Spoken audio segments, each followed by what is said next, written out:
那如果大姐不管这公司，你能管得了吗？哎，那你可以边上学边打理生意吗？不能吧，你无法管着公司，他们就会自告奋勇地说帮你打理公司。你以为把公司交给了他们，他们还会把公司还给你？就算还给你，也只会是个空壳公司。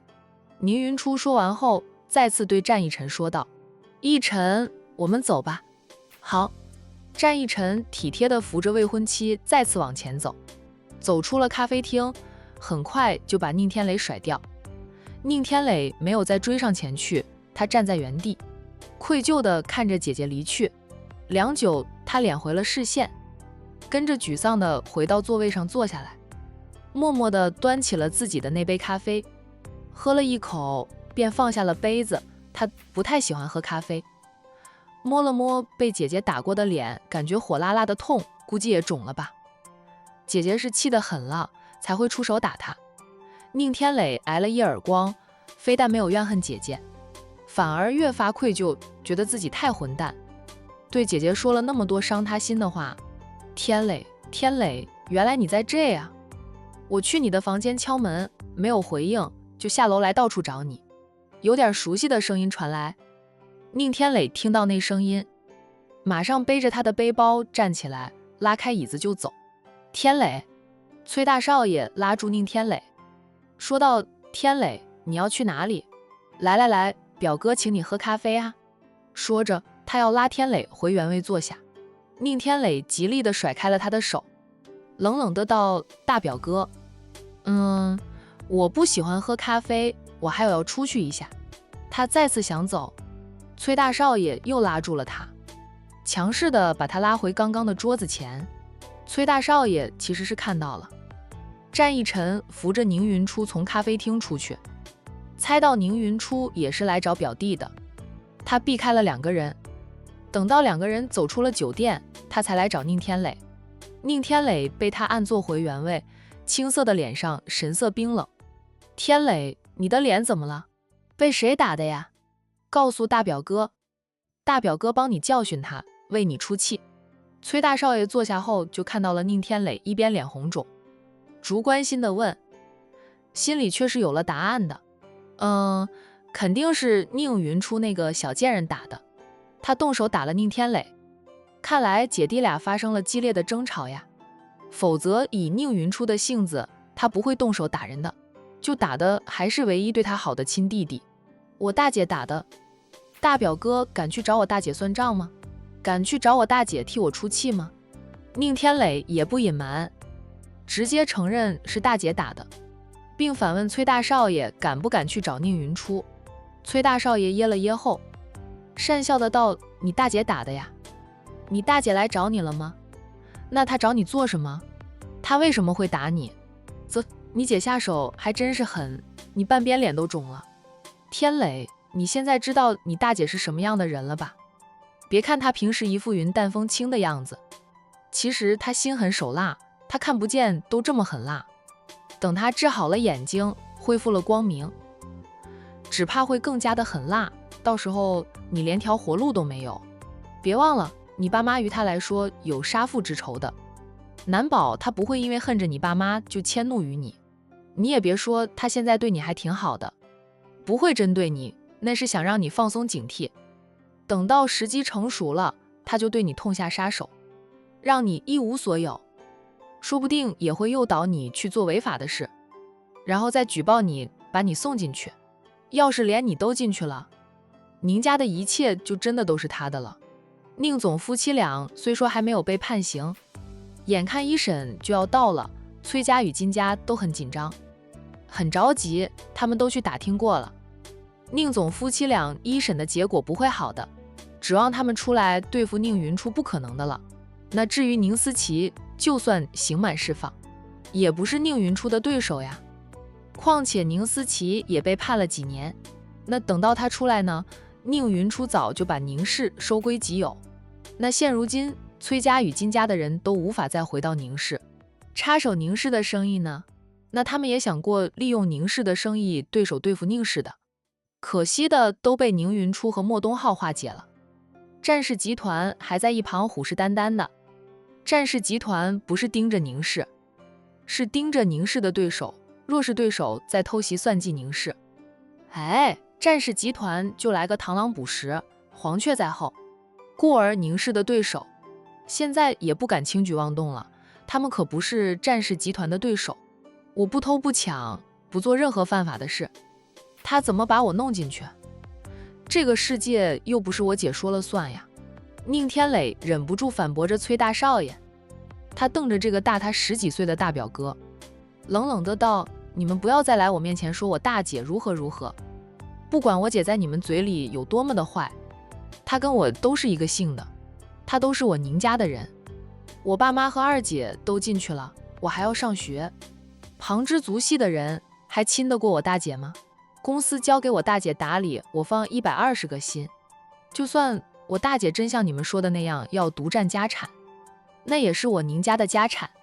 我大姐又没有去霸占你们崔家的家产，没有抢金家的钱财，你们老针对她做什么？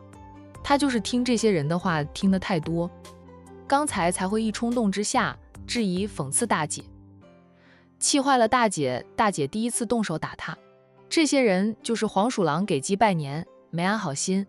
崔大少爷被宁天磊这样指责着，也生气了。他说道：天磊，你别不识好人心，我们那是帮你，是提醒你，虽说你大姐跟你一个姓的，但她要嫁人的，她都和战家二少爷订了婚，她嫁人就会带着宁氏嫁入战家，到时候宁氏就成了战家的。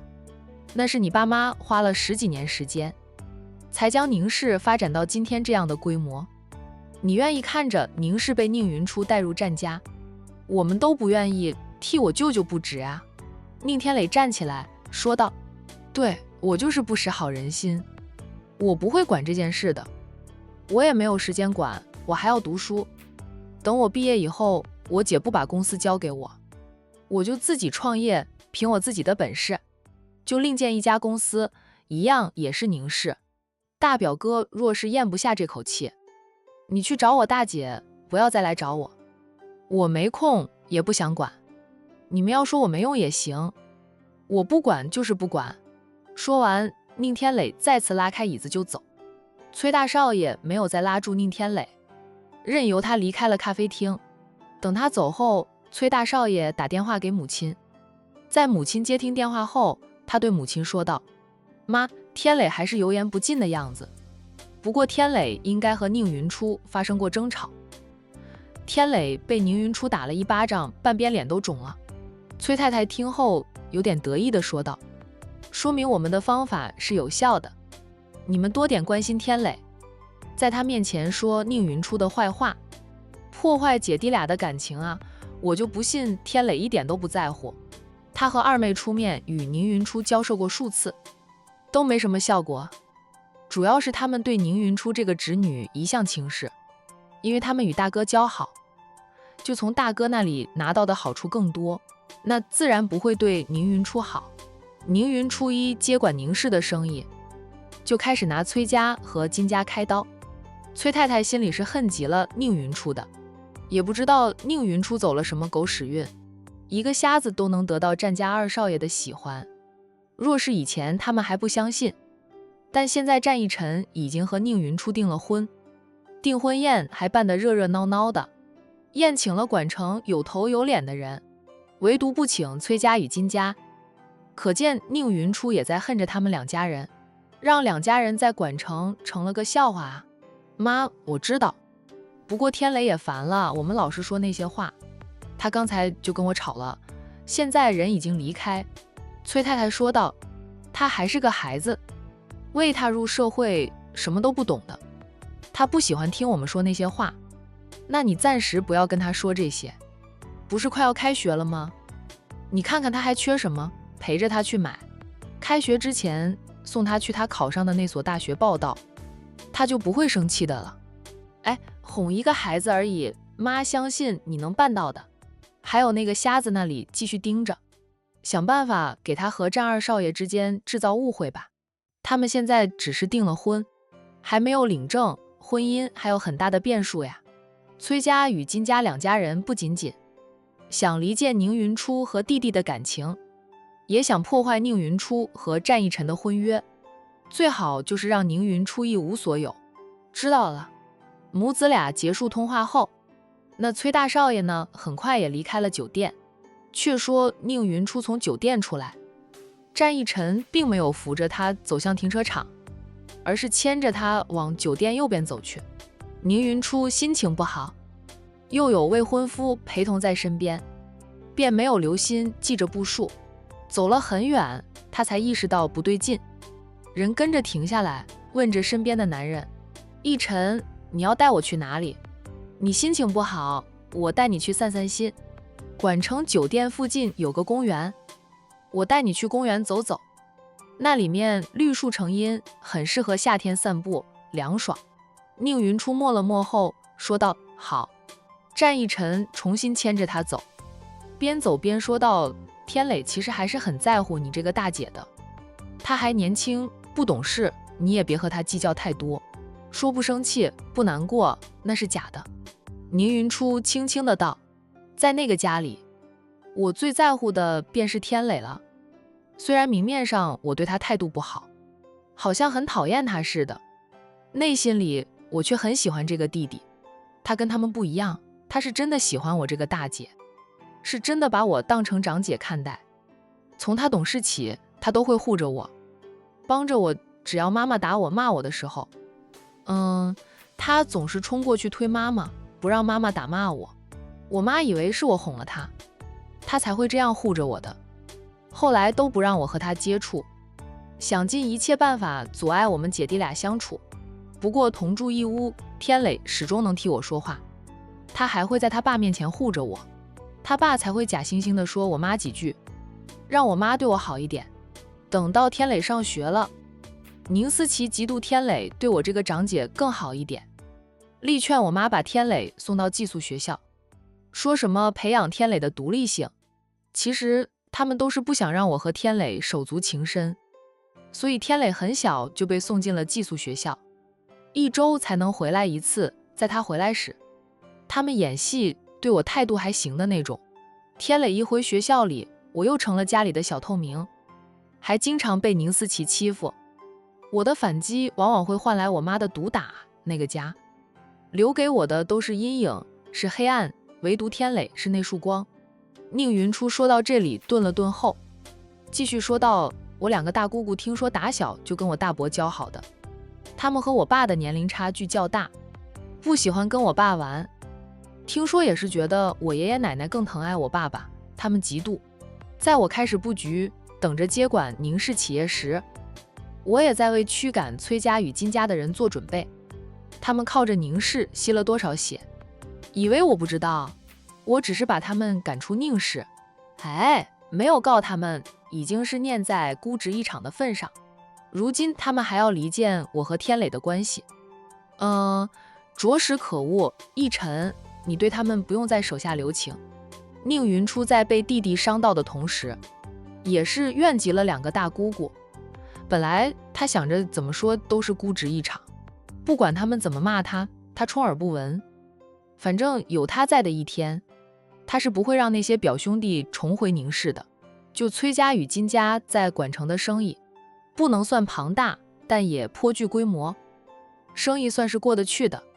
2家涉及的行业与宁氏的差不多，以前他们2家与宁氏本来也是深度合作，当然现在也被宁云初斩断了合作，损失大的是他们2家，宁氏损失被降到了最小。那除此之外，云初并没有再报复打压他们。不过护妻心切的战义臣就没有那么好脾气了，暗地里不知道给2家人使了多少绊子，让他们在生意上吃了亏。云初知道没有替2家求情，只是跟未婚夫说了句，给他们留点底，能过日子就行。现在他不想手下留情了，宁氏在管城只有个空壳公司，否则他自己就能把崔金2家的生意整到资金链断裂，周转不过来，自动就倒闭了。好，战义沉温沉的应着，他们那么喜欢折腾，我们就陪着他们慢慢的玩，让他们一点一点的陷入绝望，失去所有。宁云初默了默后说道：我最难过的还是天磊听信了他们的话。战一晨温和地道，天磊说了那些话，他也很后悔的匀出，给天磊一点时间，他慢慢会成长的，会理解你的。宁天磊的父母以及二姐都进去了，多多少少都和宁云初有关，他难以接受也很正常，毕竟他才17岁，未经过社会的洗礼，承受能力没那么强大。宁云初不说话了，在战一晨陪着他在公园里散心，走在林荫路上，时不时凉风吹来，听着路过的人谈天说地，宁云初的心情好了很多啊。他就是心里难受，对弟弟并无怨怪，对于弟弟的误会埋怨，他甚至都不想再解释。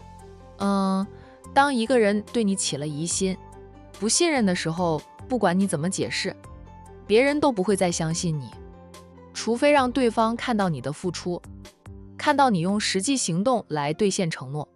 等天磊大学毕业后，他会让天磊进宁氏上班，他是龙是虫就看他的了。他若是龙，能一飞冲天，他愿意把宁氏交到他手里。他看不见管理公司始终没那么方便。他要的呀，不过是公道，不过是为父出气，不过是继承属于父亲的那一份财产。像宁家的那栋大别墅，爷爷奶奶是分给了他爸的，他爸在临死前又留下了遗嘱，他名下所有财产都归他这个独女所有，所以那栋大别墅也是他的，是他的。被人霸占后，他忍辱负重，都要把房子要回来，归于自己名下，以后在大别墅里他说了算。不是他的像大伯名下的那几栋别墅，他就没有去抢，没有去动，那是属于天磊和宁思琪的。江城，一辆跑车开进了乔氏集团，绕过了办公大厦前面的那个小公园，最后呢，在办公大厦门口的右手边停下来。很快，乔轩下了车，那拿着一个文件袋走进了办公大厦。从里面出来的人就看到他的时候，本能的叫他乔总。他点头微笑，从他们身边走过后呢，众人才反应过来，这不是乔总，是二少爷。兄弟俩长得挺像的，就他们经常认错人，对于常被人认成是大哥。是大姐，乔轩也不在意，他们姐弟俩本来就长得像吗？要是姐姐恢复女儿身，大家才不会认错。但他姐姐什么时候才会恢复女儿身？乔轩从有记忆以来，都以为自己有个哥哥，不知道是姐姐。小时候，他发现哥哥跟他不一样，他是站着尿尿的，哥哥却是蹲着的。他还问过哥哥为什么要蹲着。哥哥没有解释，而是从那之后不再允许他跟着进洗手间。那时候姐弟俩的年龄尚不足2岁，乔轩对那件事是没有记忆的了，是妈妈告诉他的。那等他上了小学，随着年纪的增长，他才慢慢明白他没有哥哥，只有一个姐姐。不过他习惯了把姐姐当成哥哥，因为姐姐太像哥哥了，就他从来没有看到姐姐留长发穿裙子，故而他这个孪生弟弟也不知道姐姐恢复女儿身是什么样子。想必倾国倾城吧，也会是高贵冷艳，因为他姐姐的性格早已养成，就属于冷漠的那种人。乔轩坐着电梯直达顶楼，走出电梯后看到乔涵的秘书，他还吹了声口哨。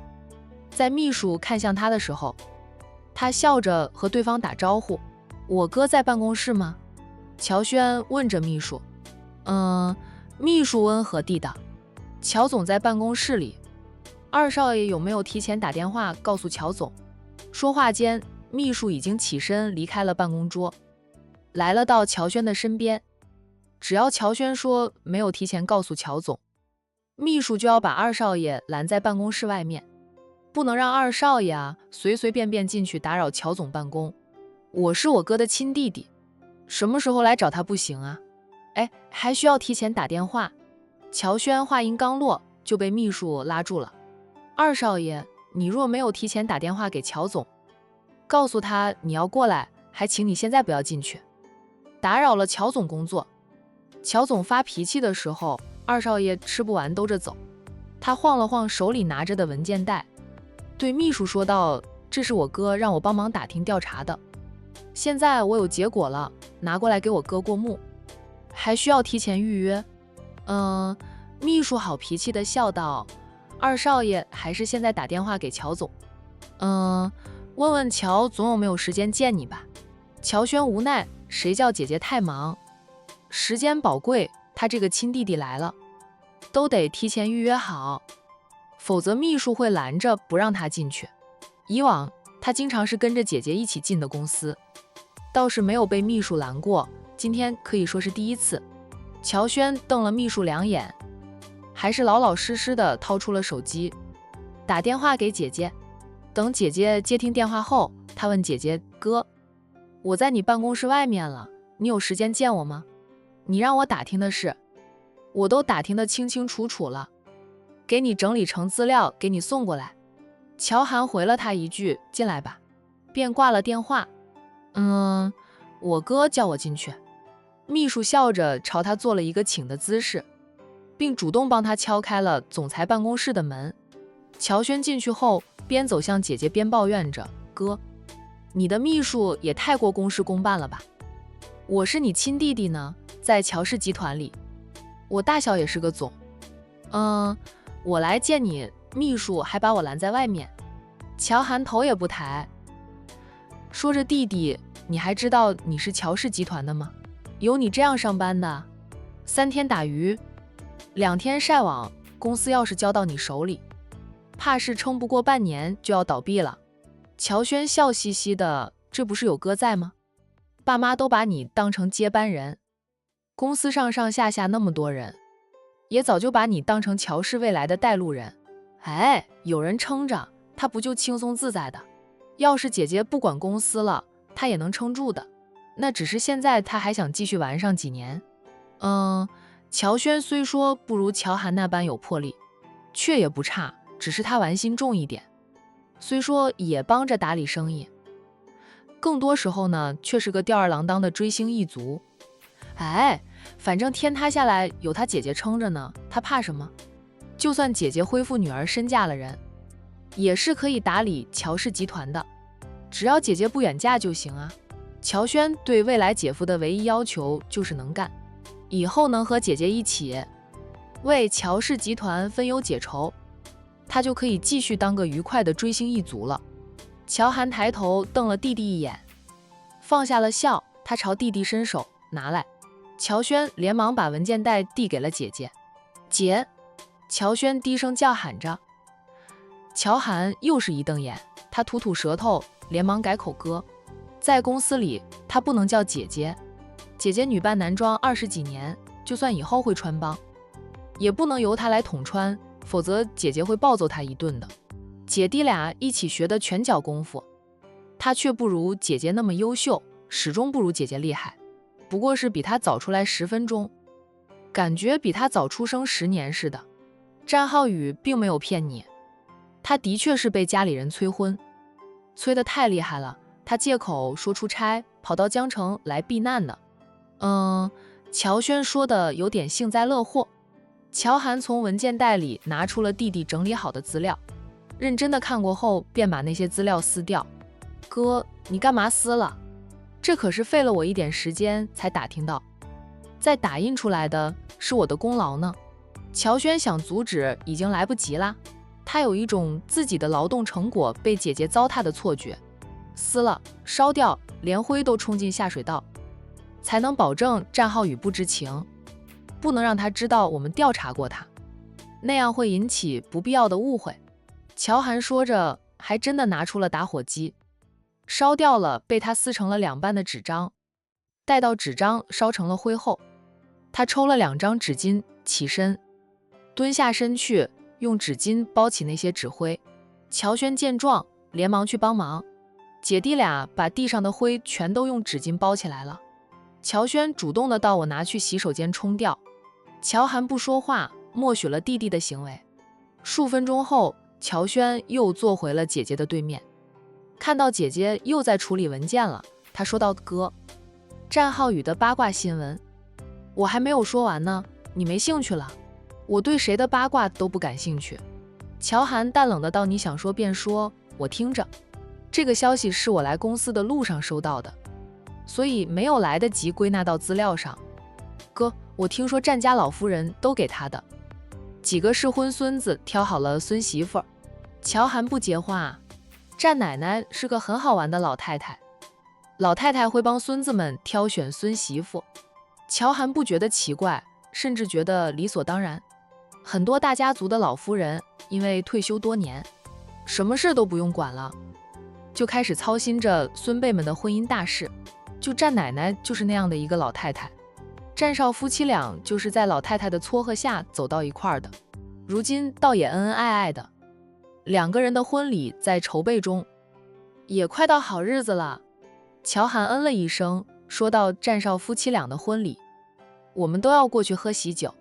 这个自然的战少的婚礼吗？谁都要给他那个面子。乔轩也知道乔氏集团和战氏集团不会成为敌对的关系，就顶多就是在餐饮业上有点争斗吧。故而战印办婚礼时，他们都会过去参加婚礼。战老夫人给战浩宇挑选的妻子人选，听说战浩宇非常的不喜欢，抗拒的很。年初就给了他目标，他都没有去追求那个女孩子。在战二少爷宁婚后，他被家里长辈一顿批，催他早点结婚。他受不了长辈的唠叨，才会跑到江城来。距离远了吗？家里长辈不可能追到江城来催他婚。乔轩说完后，补充一句，这就是他想在江城买房子的真正原因吧，打算在江城常住，借此来逃避催婚。乔涵抬头看了弟弟一眼，问了句，可知道战奶奶给战浩宇挑选的是哪家千金？他那么抗拒。据他所知，战大少爷当初也很抗拒与海童结婚的，现在夫妻俩还不是恩恩爱爱的，感情那是可以培养出来的。当然了，实在培养不出感情，还是分开的好。婚姻不要勉强将就，那样不会幸福。这个我打听不到。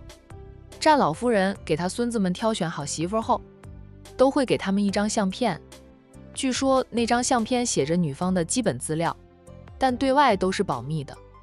哥应该知道战老夫人年轻时是干什么的，他老人家要保密，外界的人是窥探不到的呀。乔涵嗯了一声，又看他的文件了。对于战浩宇的另一半是谁，乔涵不感兴趣，反正是谁都不可能是他。他和战老夫人只有数面之缘，接触的次数太少，老夫人又不知道他是女儿身，况且他是江城人，离管城有点远。从战印和战义臣的另一半来看，老夫人选的孙媳妇都是管城人。还有什么想说的吗？乔涵忽然抬头问了弟弟一句。没了。那还坐在这里做什么？乔轩，哥，我看看你不行。我哥多帅啊，怪不得只要见过哥的人都会爱慕哥。我要是个女人，看到哥这样的男人都会沉沦。乔涵赏了他一记白眼，说他若有喜欢的，就定下来好好的相处一段时间，人品好的就娶回家，别整天深沟高垒莲花丛，给人错觉，觉得你是个花花公子。我喜欢的女人太多了，都不知道选哪一个才好。乔轩摊摊手，为难的道：为了不伤他们的心，为了公平起见，我还是保持现状吧。反正咱们家有你撑着了，我当个花花公子也没什么。乔轩被姐姐严肃的叫了一声，乔轩赶紧举白旗投降。他说道：好好好，我正经点儿，不过我是真的没有喜欢的女孩子，还没有遇到那个适合我的人。他欣赏很多美女，但仅仅是欣赏，并没有爱上她们。主要是他欣赏的那些美女啊，大多数是娱乐圈里的人，家里人不会同意他娶个明星的。在父母和姐姐的眼里，明星不过是戏子，没有资格嫁入乔家当少奶奶。江城的那些名门千金，他又没有喜欢的，别人也不喜欢他呀，觉得她是个花花公主。整天和那些明星打得火热。他们眼里看到的是他姐。乔轩恶劣地想着，等到姐姐恢复女儿身的那一天，那些爱慕姐姐的名门千金会不会集体跳楼？那般的有眼无珠，放着他这个真男人不喜欢，喜欢他姐这个假男人。乔涵想了想，说道：“我觉得凤晴不错，凤家与乔家也算是门当户对。凤晴是凤家家主真正的千金，虽说刚出生没多久就被管家恶意调了包，害得凤晴是在管家的老家长大的，但她骨子里头流着的还是凤氏家族的血。凤氏家族人丁不算旺，却是名门望族，贵气得很。凤晴哪怕在恶劣的环境中长大，也无法遮掩她天生带来的贵气。1年前呢，凤晴就被亲生父母找了回来。真假凤千金各归各位。不过呢，假的凤千金由于打小在凤家长大，深得父母和兄长的疼爱，哪怕知道她是假的，哪怕她的亲爸因事情败露，被炒了鱿鱼赶出了凤家，假的凤千金依旧留在凤家，被凤家主任做干女儿。提到了凤晴，乔轩就蹙住了剑眉，说到凤晴虽说端庄大气，也被父母找了回来，但她在凤家还没有站稳脚跟。她的亲人呢，更疼爱凤若，真的假不了，假的真不了。那凤若就算再受宠又如何？凤家祖训，非凤家的血脉不能继承凤家的家业。凤家以后还是交给凤晴的吧。凤家与众不同，他们家的家主都是女人，家主都不嫁人，而是招婿上门，婚后生子随夫姓，生女随母姓凤。女儿以后成为凤家的领头人，叱咤风云。故而凤家的女人都是很厉害的。当然了，有人的地方就有江湖，凤家的人争权夺利也传出过不少八卦新闻的。例如这一届的家主，据说就是害死了长姐和幼妹，将长姐的婆家人都被害死了，更是把亲外甥女、长姐的2个女儿都扔掉了，扔到哪里至今没有人知道。大家都说凤家主长姐的2个女儿估计早已化为白骨，毕竟那对可怜的姐妹在失去父母亲人的时候都是才几岁大的孩子，若是好命呢，顶多就是被送到孤儿院去，不好命的话就是饿死街头呀。几十年前的事了，那年代缺吃少穿的饿死人并不是稀奇事。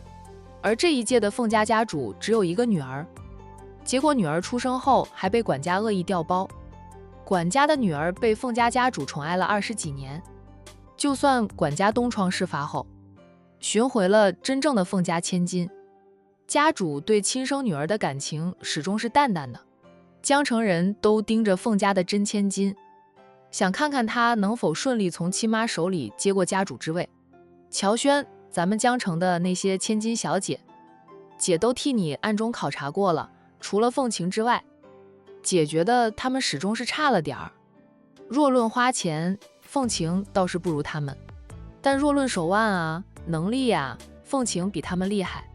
凤晴回归凤家才1年时间，姐也只在宴会上跟她见过几面，就知道她厉害了。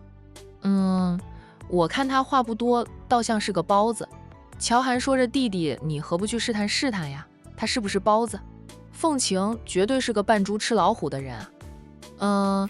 凤家的长女向来都是厉害的，这一届的凤家家主读凤晴一个亲生女儿，说凤晴是长女也可以，是幼女也行，反正凤晴不差呀。乔轩撇撇嘴，姐这是想撮合我和凤晴，就凤家那么多的争斗，我才不想涉足凤家的事呢。有人的地方就有江湖，你以为所有人家都像管城战家和 A 市的君家那样和睦？乔轩默了默后说到，下周有个宴会，凤晴应该也会出席，我到时候留心观察观察，她若是像姐姐说的那么优秀，又能勾出我的好感，我就拿下她，把她娶回家。我不当上门女婿，凤晴若是接管了凤家，她的丈夫就要当上门女婿，乔轩可不想当上门女婿。对哦，他忽略了这一点。凤家家主都是娶夫的，不嫁郎。段家就豪华的大厅里，段琪敲着二郎腿坐在沙发上翻看报纸。这时候，一名黑衣男子走了进来，他走到了段琪的身边，低声说道：“大少爷，查到了芊芊小姐偷偷去管城的真正目的了。”段琪还在翻阅着报纸，淡淡的问道：“是为了什么？”那个男人声音压得更低，小声说道：“芊芊小姐对战少一见钟情，想拆散战少和他太太，取而代之。大少爷去管城带回芊芊小姐的那个晚上，芊芊小姐找到战少的家里去，见到了战大少奶奶，似是当面挑衅着战家大少奶奶。”段琪一下子就收了报纸，抬头看着男人，眼里有着不敢置信。半晌他低沉地问道：“当真？大少爷千真万确，与战家大少奶奶有关的事，打听起来容易很多。他在管城是名人。”段琪忽然冷笑着：“段芊芊自视甚高，又是二叔的独女，二叔重视她，把她当成接班人培养，亲自带在身边教着。不得不承认，她的存在给我很大的威胁。若是没有段芊芊，段氏集团必定会交给他。二叔对他也是极好的，不过他现在是处于备胎的位置上，除非段芊芊犯下大错，那惹得二叔震怒，他才有机会上位。否则永远都是段芊芊的备胎。段芊芊对他也有着很大的意见，兄妹俩在公司里也是针锋相对，明争暗斗的。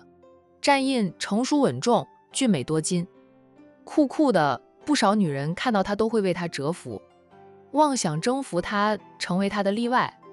段芊芊会对他一见钟情太正常了，只是人家战印都有老婆了，他竟然还去挑衅战大少奶奶，简直就是找死。段琪骂了堂妹几句，要找死可别拖着段氏集团。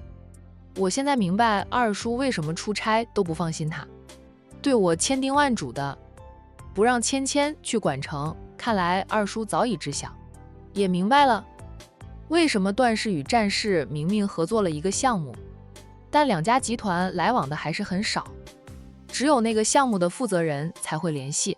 原来都是因为段芊芊不要脸，爱上了有妇之夫，还想着拆散人家夫妻，自己取而代之。若是别人，他还有可能成功，是战印吗？段琪冷笑，笑堂妹自不量力，怎么死的都不知道。大少爷，我们要不要助芊芊小姐一臂之力？芊芊喜欢的是战印，我们的助力没用的，战印不会给芊芊半点机会。他是个专情的男人，既已爱上他的妻子，这辈子都只爱妻子一人，这容不下第二个女人。